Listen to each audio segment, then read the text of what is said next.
بسم اللہ الرحمن الرحیم قل اعوذ برب الفلق۔ قاف کو موٹا پڑھتے ہوئے لام ساکن کے ساتھ ملائیں گے، قاف لام پیش، قل آگے حمزہ ہے، حمزہ کے اوپر زبر اور آگے عین کے اوپر پیش اور واو ساکن ہے۔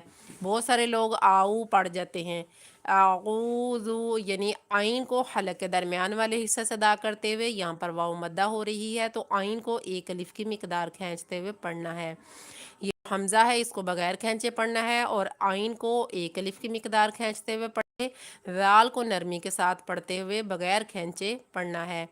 قل اعوذ، اعوذ، با زیر بھی، را کو موٹا پڑھتے ہوئے کیونکہ را کے اوپر زبر ہے اور آگے با مشدد ہے، با حروف قلقلہ میں سے ہے، اور جب بھی حروف قلقلہ کے اوپر تشدید آ جائے جماؤں کے ساتھ ان حروف کی ادائیگی ہوتی ہے۔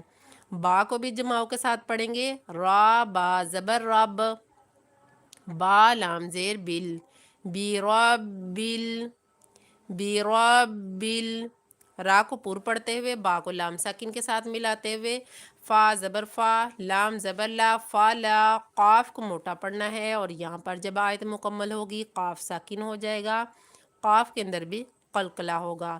کس طریقے سے؟ فلق، قل اعوذ برب الفلق۔